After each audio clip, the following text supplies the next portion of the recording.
How y'all doing? Let's think about the earliest days of paleontology. I'm talking about from the 1800s to the early 1900s. At the time of researchers and explorers like George Cuvier, Gideon Montell, William Buckland, Mary Anning, Richard Owen, and Charles Darwin.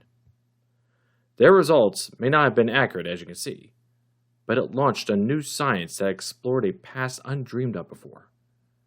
And when the people started learning about it, it naturally set their imaginations soaring. We can see that through illustrations and sculptures, but what about the written word? We do have a couple of examples in the form of Jules Verne's Journey to the Center of the Earth and Arthur Conan Doyle's The Lost World. But who else wrote about life in prehistory, particularly in the short story format? Or poems? Well, here is a book that can answer that.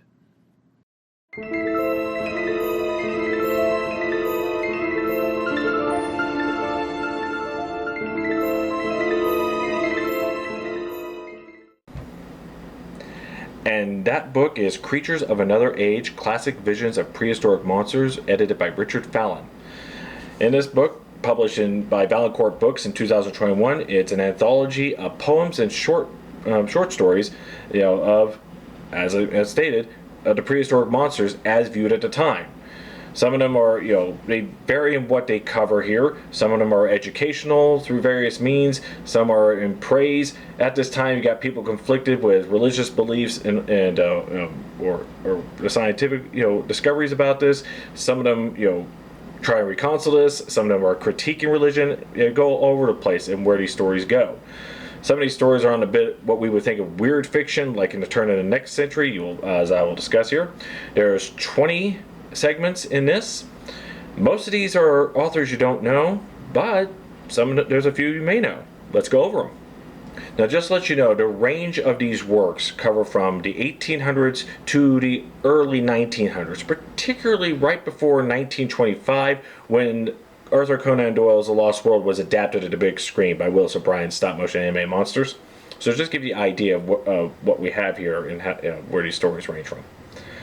I won't go every single story here, and I'll skip the poetry, but I'll describe it at the end. Let me tell you briefly a synopsis of some of the stories here.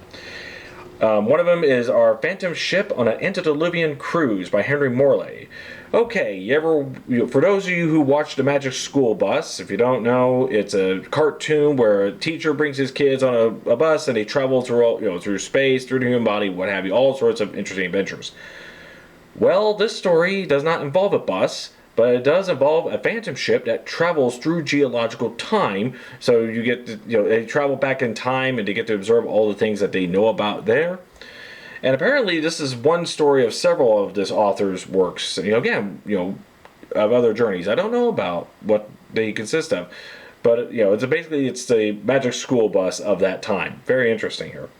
We have The Last Dragon by Charles Jacob Peterson. This is a simple story of two men at a gentleman's club in England. One of them tells about his adventures of a prehistoric animal he has hunted down on his journey. Now, here we got Fairy Dust by George Sand. A phantasmagorical geological fairy tale used to educate the history of Earth's formation, processes, and life history. A little girl, sees the dust fairy, a not very unkept young child, sort of, bored away by everyone. But not her. She comes up to the dust fairy, and the dust fairy says, "When you go to sleep at night, I'll show you something." And that's where when she goes to sleep, she dreams with the dust fairy about the formation of the earth and, the processes, and then through life's history evolved and where the dust fairy comes in. It's a very cute fairy tale involving that to educate about geology. We have The Last Vampires by Phil Robinson. This one's on the course of the weird tale, some we find more in the pulp era in the early 1900s. A winged skeleton of a man lizard is found, and there's and they explore the story behind that. Is it real, or what have you, and everything. Another interesting weird story there is The Monsters of Lake Lemaitre by Warden Allen Curtis. You have two men explore a crater lake in Wyoming, and inside there, is a elasmosaur swimming in it. Well, one of the two companions has an illness, and the other one was able to kill the elasmosaur, and to prevent his friend from dying, he has a weird idea. He wants to see if it makes it work. Again, this is more in the weird tale sort of section here. The Dragon of St. Paul's, Reginald Bacchus and Cyril Range Gull are the writers here. This is a nice little, for something more in the kin to like a Kaiju type story here. We have a flying prehistoric beast who wreaks havoc in London, told through the perspective of cynical newspaper journalists. We have a story from Jack London. Yes, the Jack London from Call of the Wild and all that. A relic of the Pliocene. A story of two men, one who has a very interesting pair of boots. He tells of a story on how he killed the last mammoth, to the skepticism of his, of the man who he's telling it to. We have The Man in Moccasins by James Barr. Now, this is a very interesting story here because involves a man simply known as a man in moccasins comes up into the office of a millionaire who made his fortune off lumber, and he's giving him a proposition, telling his story about him and his friend and what they found in the wilderness in Canada. Now, they had the two friends had a quarrel, but after that they found something here, and he's going to this millionaire and giving him something he might be intrigued with.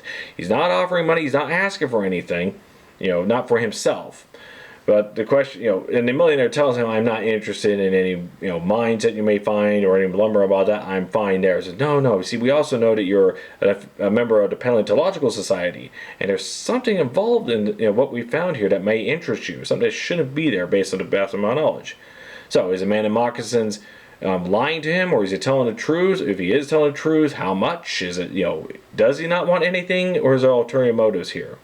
So again, this is one of those intriguing stories here.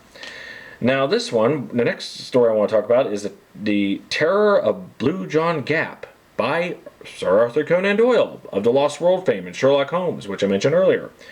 And it's a simple story of a man who wants to explore this cave, but there's a story behind this cave about a monstrous beast that lives there. Skeptical as he is, but the more he explores, he finds out more what it is and what kind of beast lives inside in there. Now, there are other stories and poems, which I will not talk about the title. I will tell who wrote them. Most of them you won't know about, but there's one at least you will. We have works from Edward Hitchcock, Hannah Flagg Gould, Thomas Lavelle Beddoes, Amanda Theodosia Jones, May Kendall, Constance Nodden, Charlotte Perkins Gilman. Now you might know that one if you ever read The Yellow Wallpaper. C.J. Hine, a.k.a. Weatherby Chesney, Theodore Drew Allison Cockerell, Thomas Harding, Clotilde Graves, a.k.a. Richard DeHaan. So these are other short stories and poems. I didn't discuss any of the poems here. For those who like poetry and you're interested in the poems of the prehistoric visions of the time, this book has got them. So I hope you enjoy it. Now, this was done by Valancourt Books in 2021. I have reviewed 4 books from this publishing in the past. I have done The House of the Wolf by Basil Copper, and also Basil Copper's The Great White Space. That did well for a video on my channel here. Now, one of the things Valancourt Books is known for is to search for old works, particularly in Gothics, that haven't been published since the first time they were. When they find those, they give them a second chance of life. And 2 of those books are Count Roderick's Castle, and I got the Cavern of Death. And they also deal not just Gothics here, but they also do Edwardian and Victorian stories. There's some LGBTQ stories if you're interested in that. But other than that, there's also horror stories, both old and new. Gothics, they do the Paperbacks from Hell. Have you ever heard from that? Valancourt Books is involved in that. They have, I think, a big book describing that, but they also have the individual books you could look into. So again, I'll link it down below. I highly suggest you look at this Valancourt Books. They are print on demand, so so we order from Barnes & Noble, Amazon. They list which ones that you can order from. Give it some time, to get it made and be sent to you. But with that said, about this, I was actually quite impressed by this. It was everything it said and what I was expecting here. But it's fascinating because think about Mesozoic art, which I covered in several books. You got the people at the time, trying to make new artwork based on the latest finds. And here, I showed a slideshow of some of the old sculptures and paintings of what they thought these prehistoric animals looked at the time. But again, what about the written word? If you're a regular person who was just a writer of some form of fashion here, and you got interested in this, what kind of stories did you create based on that limitation of time? And it's a fascinating insight, that. And of course, as time moved on, as we know more about the prehistoric animals of the past, we refine our stories more accurately. Even if we go off the rails to more adventurous, we know what's out there. We see all the cartoons, we see all the movies, but this is kind of a beginning part of this. Whereas before, we may have myths and legends told through word of mouth of just finding any fossils or bones that we have no idea what they were from. There's some reports that saying that the Cyclops was based on an elephant skull that we found, maybe of a mammoth or maybe an actual elephant. But but here we start seeing the written word, showing up all the various imaginations of how involving the subject of the prehistoric past. So there you go. Highly recommended. Creatures of Another Age, edited by Richard Fallon. Thank you all for watching. Have a nice day.